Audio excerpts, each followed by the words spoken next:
Boa noite.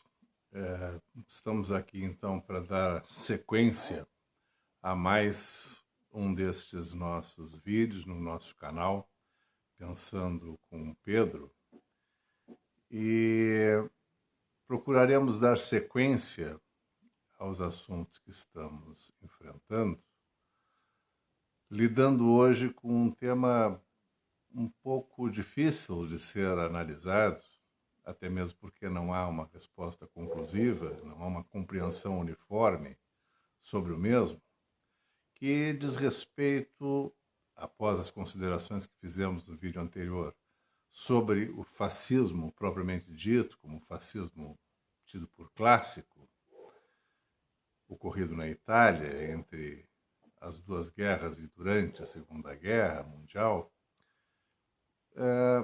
Ficamos de analisar hoje e talvez devamos partir isto em 3 vídeos. Vamos ver como é que o de hoje será preenchido.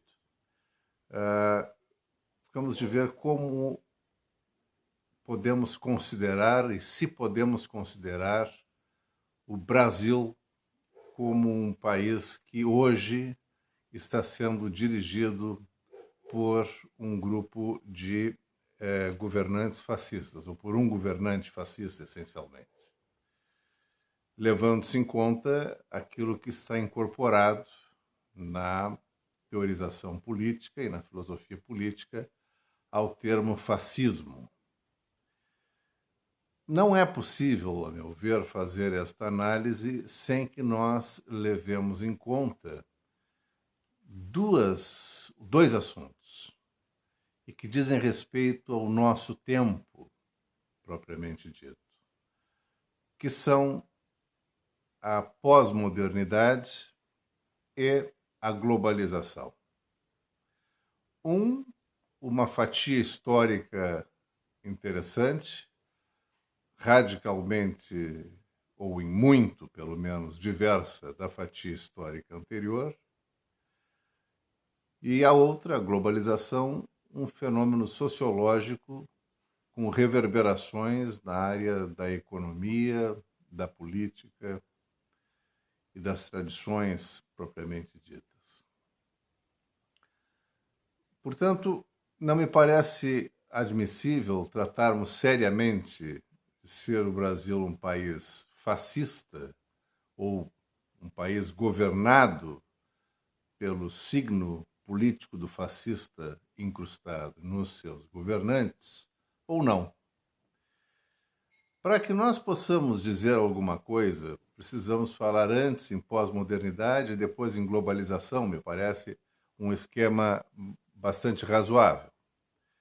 E para lidarmos com a pós-modernidade, essa fatia que, para todos os efeitos da nossa conversa, não há um tratamento uniforme dos tratadistas sobre isso, mas para todos os efeitos ela se inicia nos anos 60 e tem um marco simbólico de maio de 68 como aquilo que foi o start, né? Como aquilo que evidenciou mais claramente o começo desses novos tempos.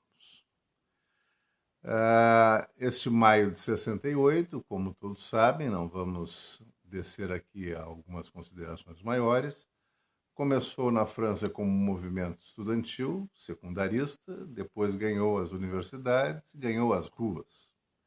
E foi um momento em que a liberdade foi profundamente pensada dentro de novos diagramas de pensamento, dentro de novos diagramas racionais. E, portanto, também foi preciso que levássemos em conta o pensamento acerca da igualdade, visto como um descuramento moral da defesa da liberdade econômica para todos os efeitos. Mas isso é uma outra questão. Não vamos aqui analisar, vamos apenas identificar ali o começo da denominada pós-modernidade.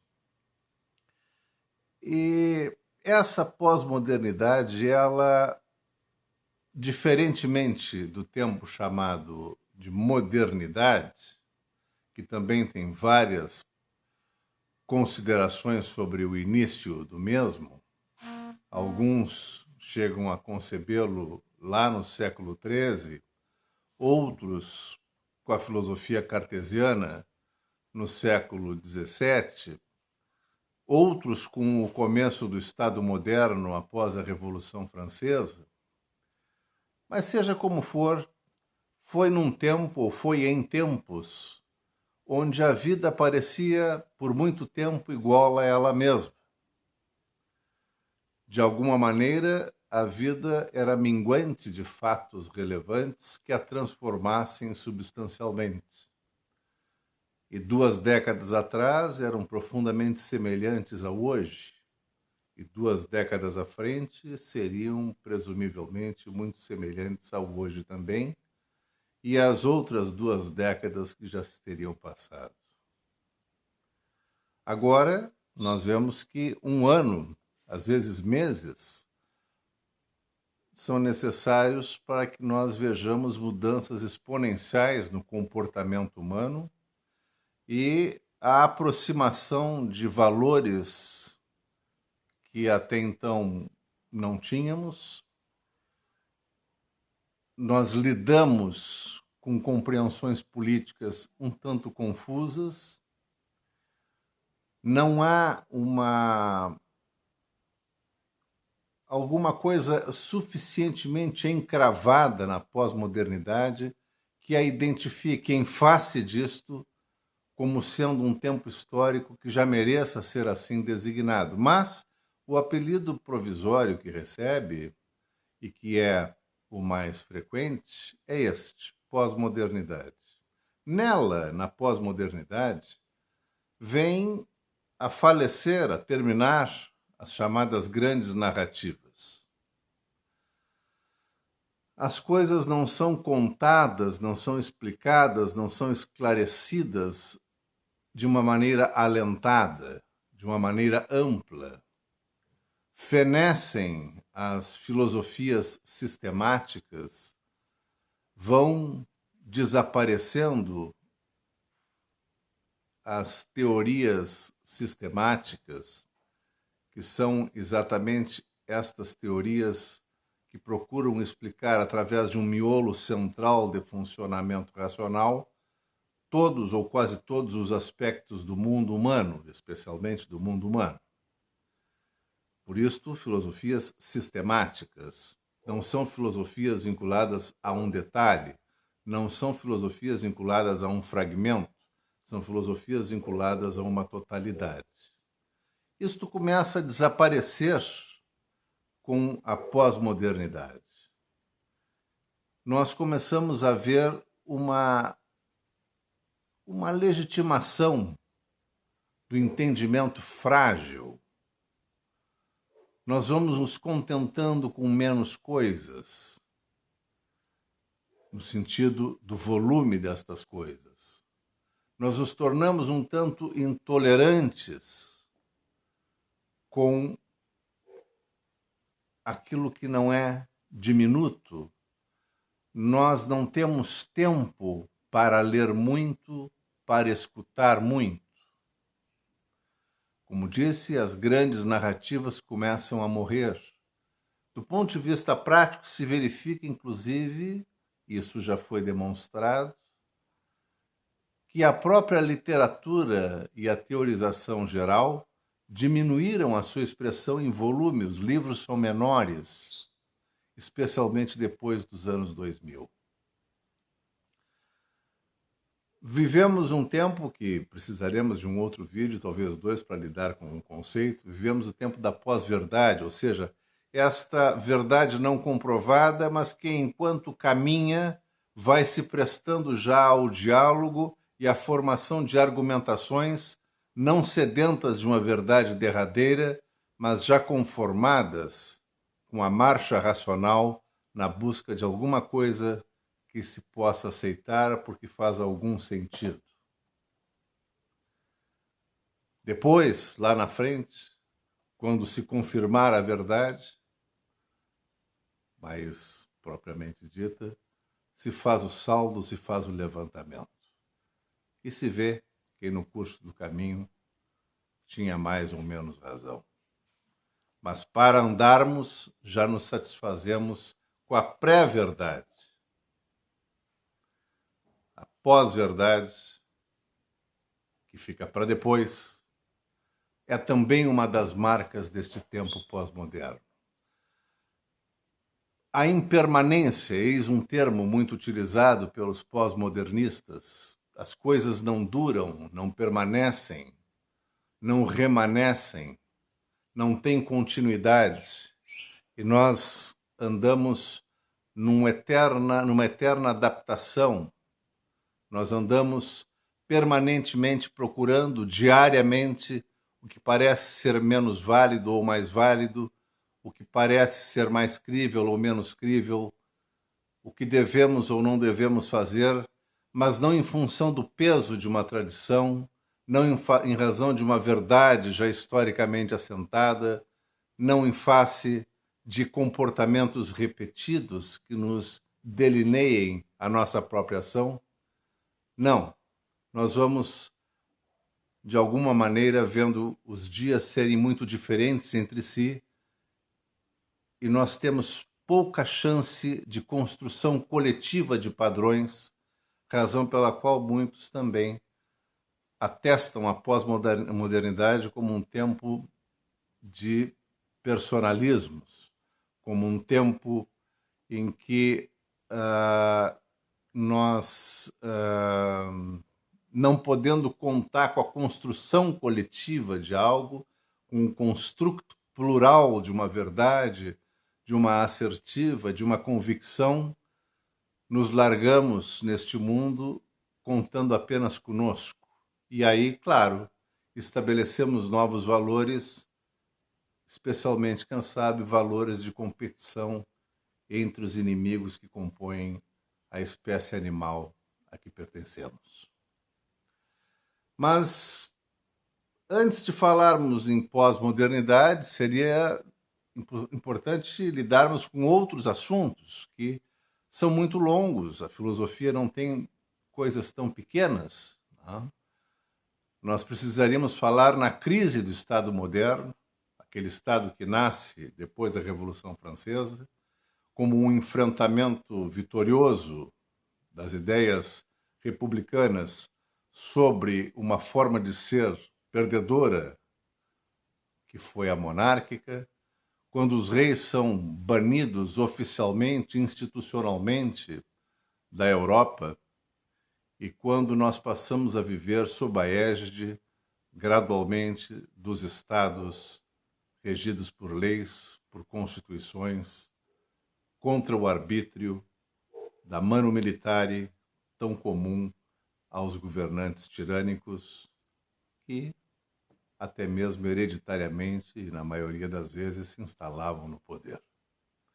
Esse Estado, o republicano que nasce, é um Estado que vai também se constituir, e isso nós teremos que ter um vídeo próprio para analisar, vai se constituir, nós já falamos um pouco sobre isso, também em consonância com o modelo capitalista que ganhava muito corpo naquela época, início do século XIX, ainda que viesse de antes, mas de uma maneira muito primitiva, um proto-capitalismo, e vai se deparar lentamente com o boom científico, ou seja, quando derradeiramente aquele projeto da modernidade anterior, aquela cartesiana, enfrentou as catedrais e suas sombras para suprimir Deus do ambiente de revelação da verdade, do ambiente da hipótese de punição, para inserir, com este fenecimento divino, algo em seu lugar no qual pudéssemos confiar a partir da potência das nossas razões, e este foi o projeto central que animou parcialmente René Descartes, mas que depois animou completamente os cientistas propriamente ditos que vieram após o René Descartes. Então, nós vamos encontrar a verdade sendo construída através da ciência, e vamos notar que no século XIX também aparece um sujeito que vai tentar dizer que só era possível termos um estatuto da verdade. Se ele fosse um estatuto científico, nós vamos admitir que só é possível o reino da ciência e ocorre uma gradual decrepitude da filosofia propriamente dita, e especialmente da metafísica, que vem a falecer por esse tempo, vem a desaparecer da forma como era, um tanto semelhante àquilo que os antigos chamavam de filosofia primeira. Isto ocorre quando o positivismo aparece nas obras do Augusto Comte. Quando Auguste Comte publica suas obras, ele vai identificar a necessidade de fixação de um modelo de conhecimento, que é o modelo científico. E este modelo científico, doravante, irá responder pela verdade. Só que isto vai fenecer, vai desaparecer, vai arrefecer, vai acabar quase sumindo ao final do século XIX, e especialmente na primeira metade do século XX, mas principalmente depois do século XX ter chegado à sua metade e ingressarmos nos anos 60, quando começam as chamadas filosofias da diferença, quando começa o estruturalismo e o pós-estruturalismo, quando enfim vamos chegar lá no maio de 68.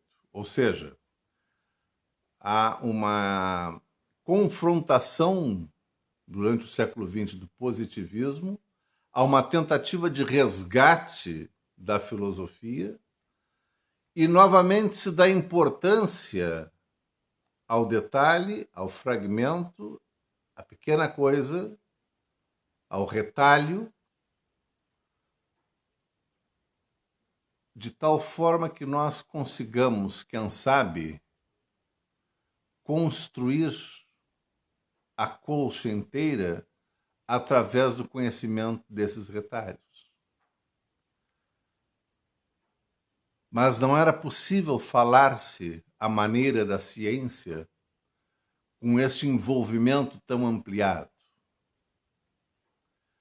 A ciência, por sua vez, fez um caminho paralelo e próximo deste da desconstrução quando conduz às especializações. O conhecimento científico vê cada vez mais nascerem os seus especialistas, e muitos sabem falar apenas sobre um pequeno fragmento desta colcha, um pequeno retalho, mas não conseguem mais remontar a colcha inteira. Isso não é pouca coisa, isto é algo muito sério, porque neste momento em que a ciência cultuava os seus especialistas e os consagrava como sábios, onde a grande importância era saber muito de pouco, ao contrário da antiguidade, onde o importante era saber um pouco de muito, no mesmo momento em que a ciência fazia este movimento, a filosofia reagia contra esta potência presunçosa e prepotente, soberba da ciência, de assumir para si a condição de apenas ela lidar com a verdade, ou pelo menos com um tipo de verdade, a verdade demonstrável.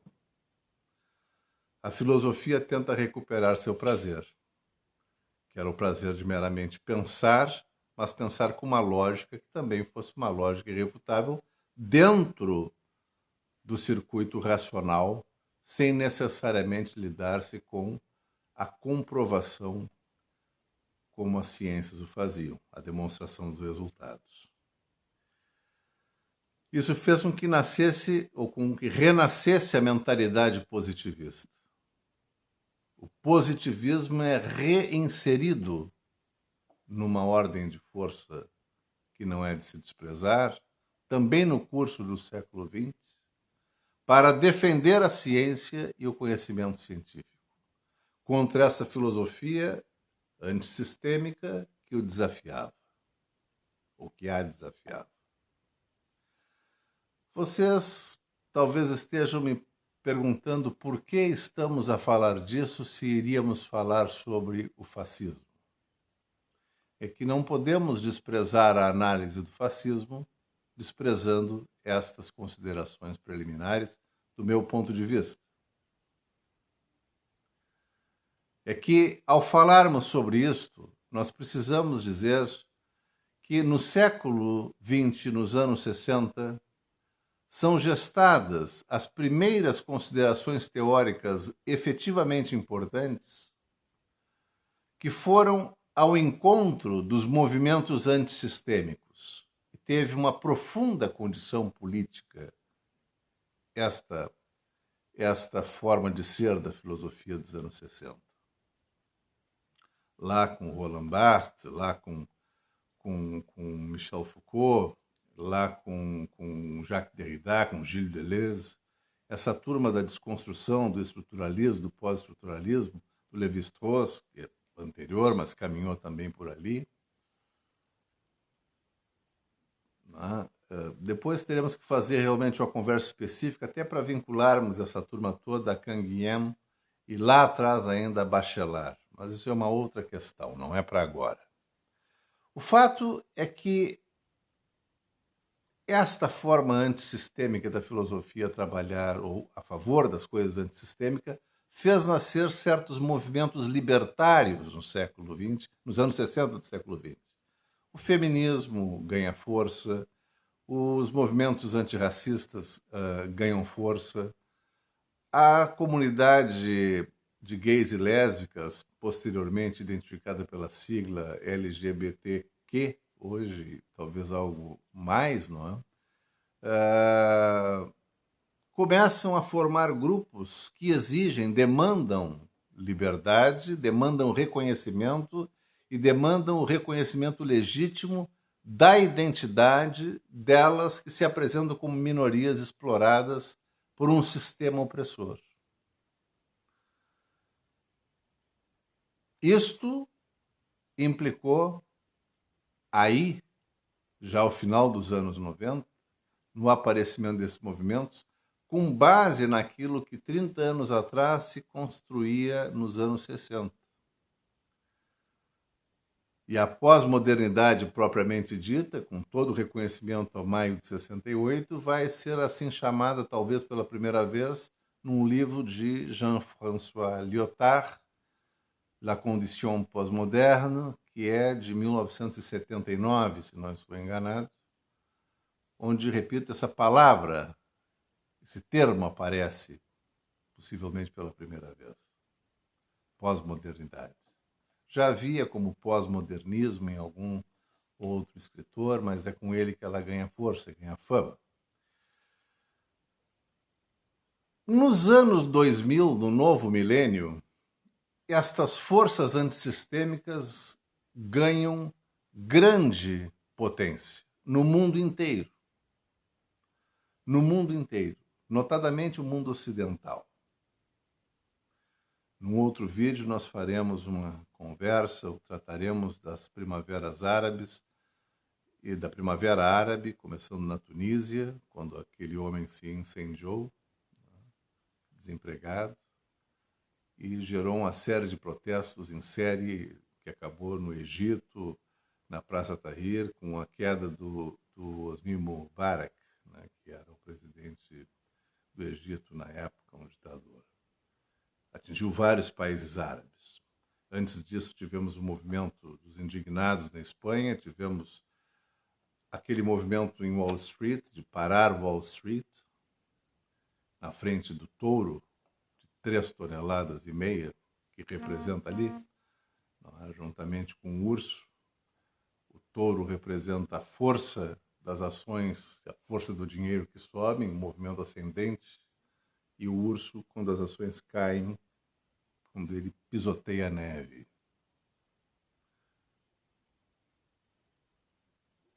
Então, esse tempo também é um tempo em que o mundo se comunica muito mais intensamente, porque a comunicação high-tech chegou à Terra e se expandiu violentamente para todos os lugares praticamente, inclusive na África subsaariana, inclusive nas regiões mais pobres do mundo, evidentemente que com muito menos projeção, muito menos penetração, mas chegou lá também. A internet, aparecida nos anos 90, vai interligar as pessoas, interligar o mundo, noticiar o mundo para o mundo, informar o mundo para o mundo, ainda que tenhamos uma certa dificuldade, especialmente os teóricos da virtualidade, sobre como transformar essas informações em conhecimento. Aliás, esse é um dos desafios da educação moderna, da educação contemporânea, propriamente dita. Mas o fato é que a tecnologia da informação permitiu, no tempo em que ainda não havia, especialmente em redes sociais, esta questão mais controlável do uso pelos algoritmos, quando elas não tinham ainda essas bolhas, isso durou uns 3, 4, talvez 5 anos, as pessoas conseguiam mais livremente conversar com pessoas muito distintas. Hoje isso é muito mais freado. Mas foi em função dessas comunicações altamente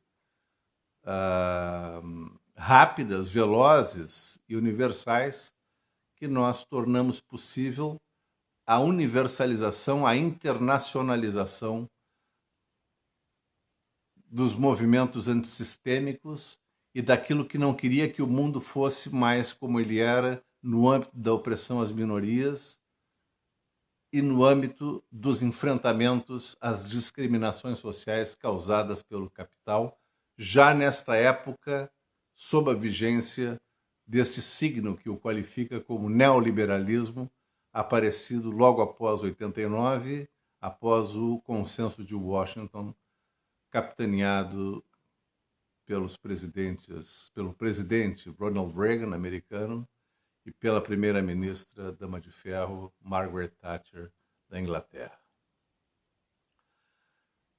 Nós teríamos que trabalhar agora com a globalização, porque a globalização é um fenômeno sociológico altamente importante para que compreendamos isto melhor e para que entendamos como, contra esses movimentos antissistêmicos, subterraneamente formaram-se forças de extrema-direita para enfrentá-los e também para superá-los ao longo do século XXI, no sentido de inserção no poder.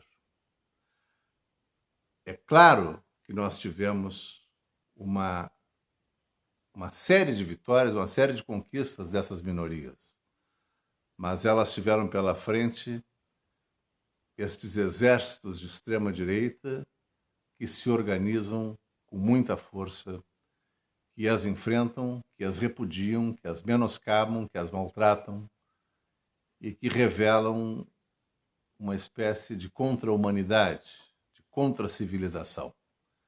E é aí, no ambiente deste tipo de extrema-direita, que se preserva o germe, a espinha dorsal do fascismo original, que merece o nome de neofascismo. As coisas todas, mesmo quando já tem uma aparência um pouco diversa, se preservam o seu onto, se preservam o seu ser em si, se preservam a sua instância original, podem merecer designações idênticas ou uma só designação ao longo do tempo.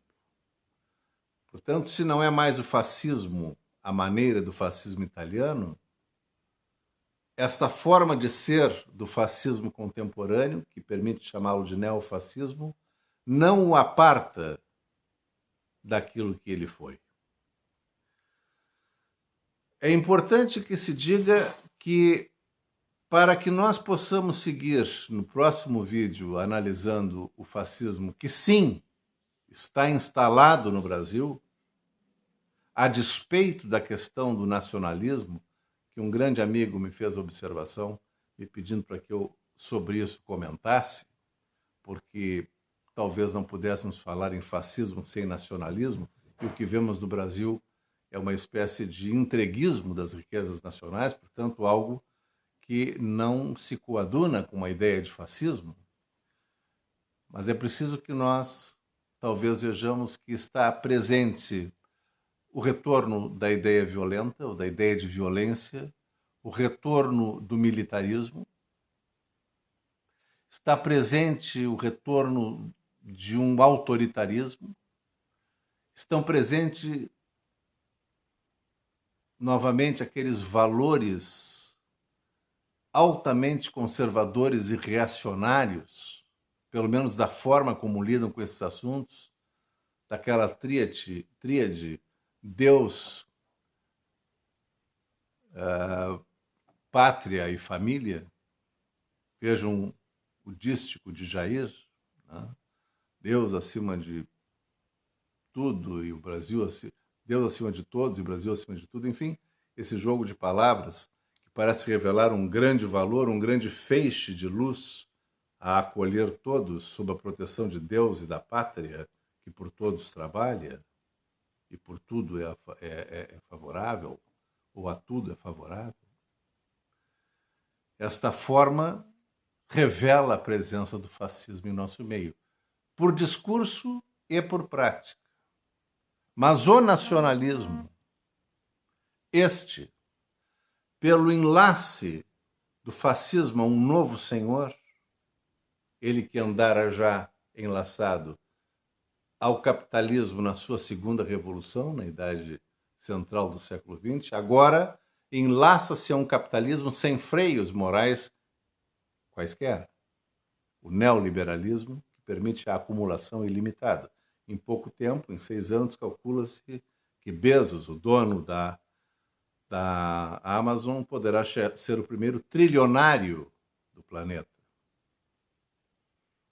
Ou seja, nunca se viu uma acumulação tão intensa de valores nas mãos de pessoas em termos proporcionais como hoje, em relação ao resto da população mundial.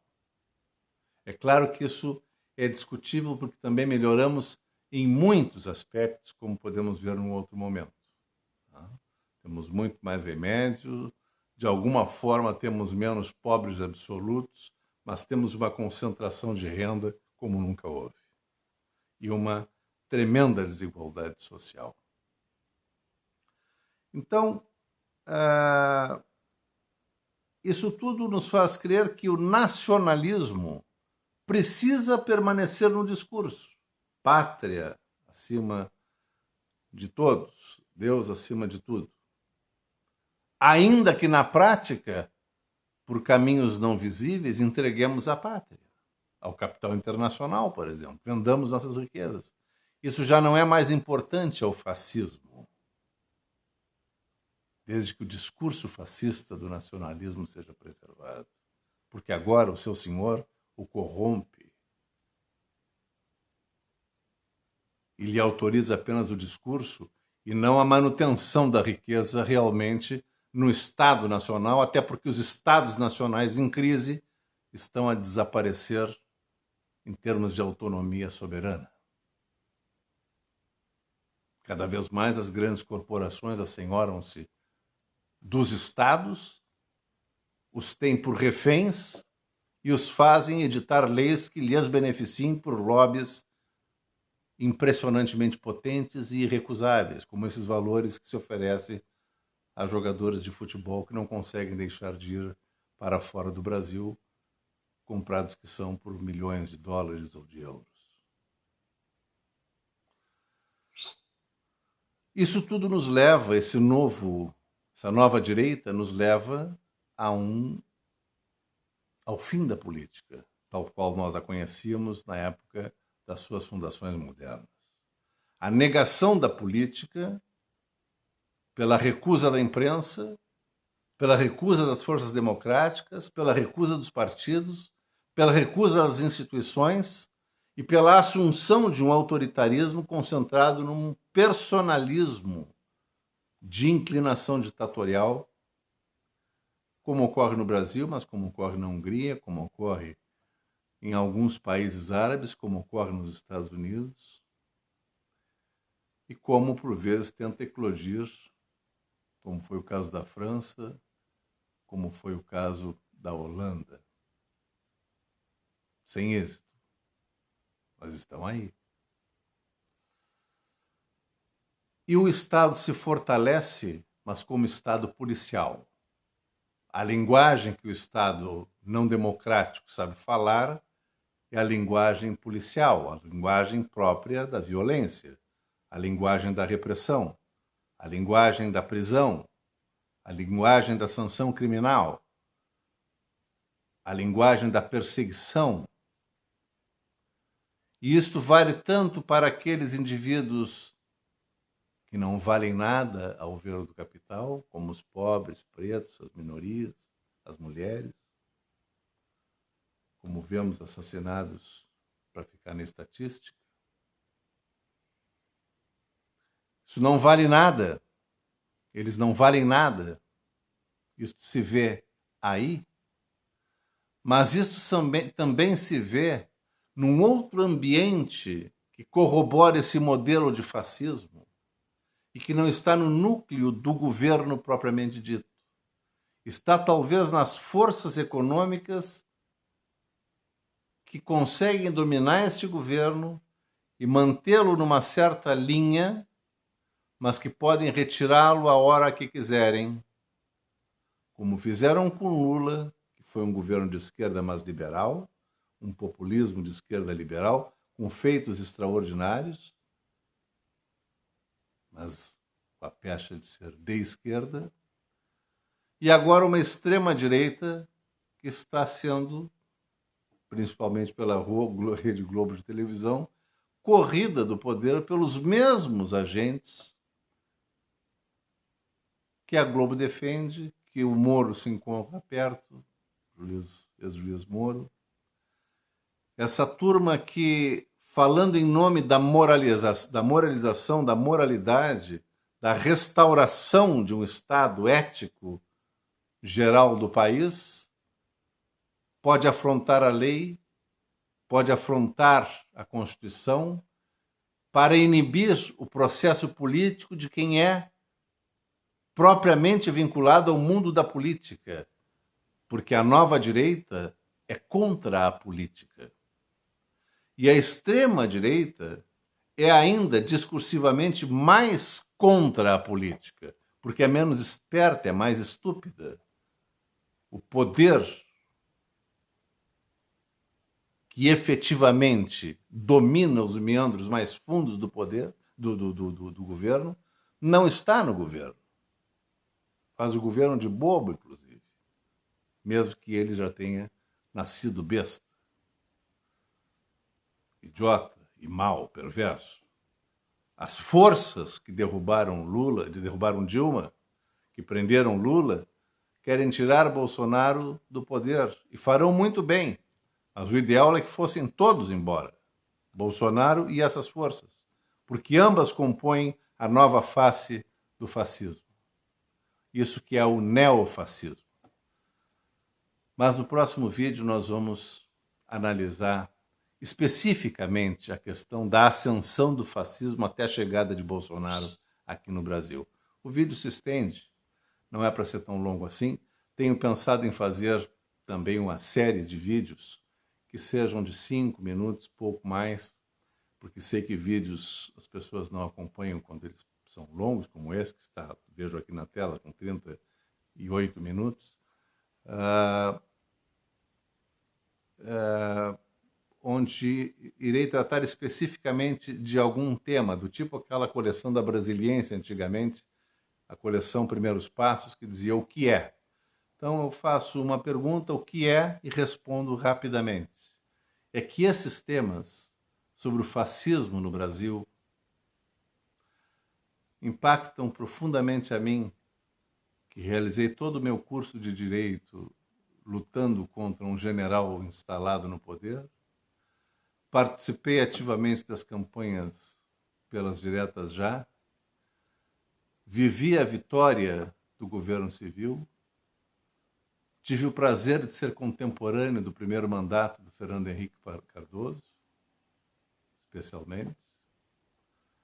Tive o prazer de ter o Lula como presidente, depois a Dilma, com todas as suas idiosincrasias, seu temperamento, mas um tempo democrático.